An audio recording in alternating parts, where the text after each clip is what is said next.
안녕하세요. 삼성증권 리서치센터 백재승입니다.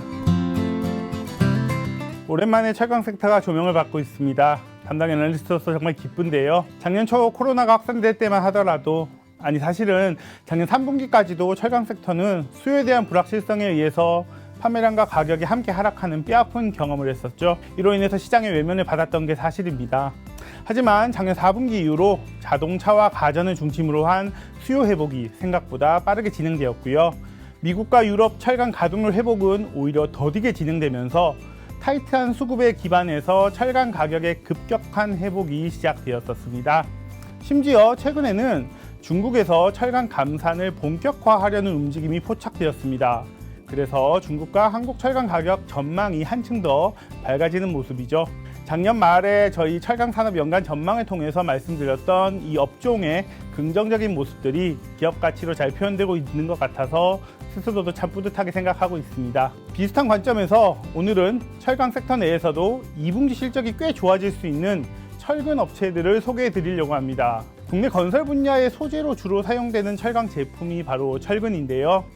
그렇다 보니까 기본적으로 계절성이 실적에 크게 반영된다는 점에서 2분기는 원래도 1분기보다 늘 실적이 잘 나오는 시기였습니다.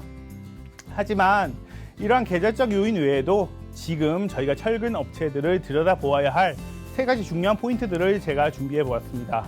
우선 첫 번째는 건설량 수요 자체가 증가하는 시점이 도래했다는 점입니다.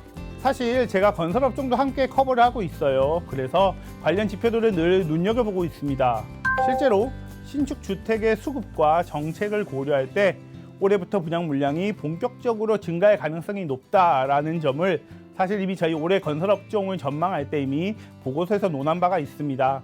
우선 신축 주택의 공급은 입주 물량으로 표현이 되죠. 이 입주 물량은 보통 분양 물량을 3년 정도 후행하게 됩니다. 즉 저희가 3년 전 분양 물량을 안다면 현재 신축 주택의 공급 추이를 충분히 알 수 있겠죠. 이렇게 따져보면 2022년까지는 최소한 신축 주택 공급이 전년 대비 감소하는 사이클에 이미 작년부터 접어들었다라고 볼 수 있겠습니다. 한편 저희 신축 주택 수요는 사실 제가 굳이 강조하지 않아도 잘 아실 것 같아요. 역대 최고의 청약 경쟁률이 지속되고 있고요. 부동산 시황 전망의 불확실성과는 별개로 신축 주택만큼은 수요가 아주 견고하게 형성되어 있습니다. 여기에 저희 이제 부동산 정책도 한번 따져봐야겠죠. 작년부터는 수요 억제에서 공급 확대로 변화되는 모습들이 포착되고 있습니다. 공공 주도냐, 민간 주도냐를 따지기에 앞서서 이렇게 타이트한 신축 주택 수급에 기반해서 분양 물량이 증가해야 할 요인은 정말 충분해 보입니다. 분양과 착공은 시기상 차이가 크지 않기 때문에 분양이 늘어난다면 그만큼 착공 면적도 증가하게 마련이죠. 철근 수요는 사실 이 착공 면적과 아주 밀접한 관계가 있습니다. 저희 분석에 따르면 이러한 분양 호조 환경 속에서 철근 수요는 지난 3년간의 감소세를 뒤로한 채 올해부터 본격적인 증가세가 나타날 것으로 저희 생각이 됩니다. 대부분의 건설사들이 올해 2분기부터 본격적으로 분양을 개시할 예정이기 때문에 단지 계절적 요인이 아니라 철근 수요의 중기 증가세가 이제 막 시작되었다고 해도 과언이 아닐 것 같습니다. 두 번째 투자 포인트는 중국의 철강 수출 감소에 있습니다. 올해 중국은 철강 생산을 감축하겠다고 이미 공언한 바가 있는데요. 약 한 달쯤 전인가요? 중국 당산시에서는 철강 생산 감축에 대한 구체적인 방안을 제시하면서 시장의 기대감을 끌어올렸습니다. 실제로 중국은 2015년을 제외하면 거의 매년 철강 생산을 늘리기만 했었는데요. 올해 당산시의 목표만 제대로 달성되어도 전년 대비 약 3%의 철강 생산 감소를 경험할 수 있을 것 같습니다. 심지어 지난주 금요일에는 중국 정부가 철강 제품 수출 증치세 환급률을 하향 조정할 예정이라는 뉴스 보도가 나왔었는데요.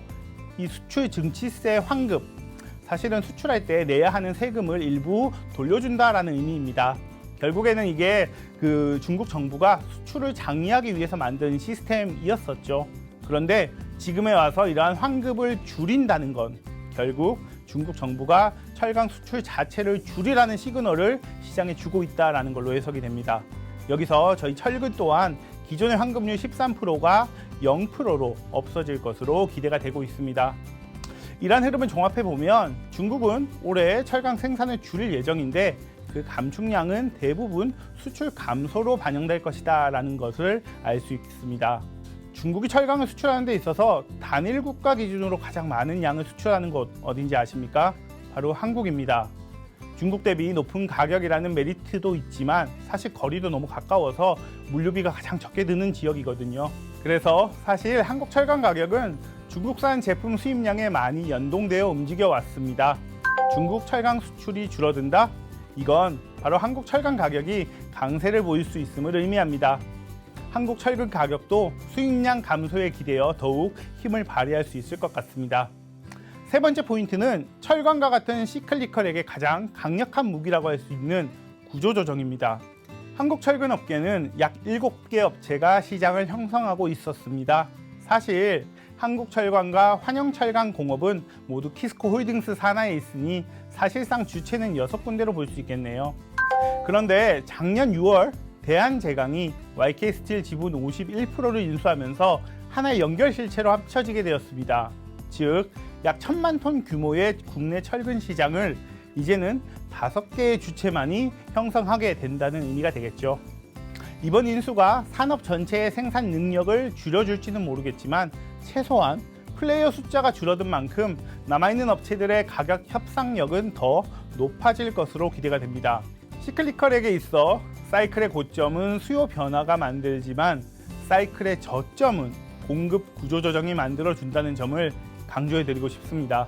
수요 증가, 중국산 수입 감소, 국내 업체 간 컨설리데이션 등 3가지 요인에 기반해서 철근 시황은 한동안 우호적일 것으로 예상이 됩니다. 당연하게도 이는 스프레드 확대를 야기하여 철근 업체들의 견고한 실적을 뒷받침할 것입니다. 철강업의 밸류에이션은 사실 늘 ROE를 따라 움직이게 마련이죠. 시황의 업사이클에서 늘 PE 10배를 트라이하는 것이 철강 업종임을 염두에 두신다면 대부분 PE 10배 아래에서 거래가 되고 있는 철근 업체들의 매력을 다시 한번 느끼실 수 있을 겁니다. 유독 밸류에이션이 더 싸 보이는 업체에 더 주목하는 것도 좋은 전략이 될 것으로 생각이 됩니다. 참고로 현대제철과 동국제강 외에는 거래량이 아주 많지는 않은 기업이라는 점을 유의하시기를 좀 권유드립니다. 감사합니다.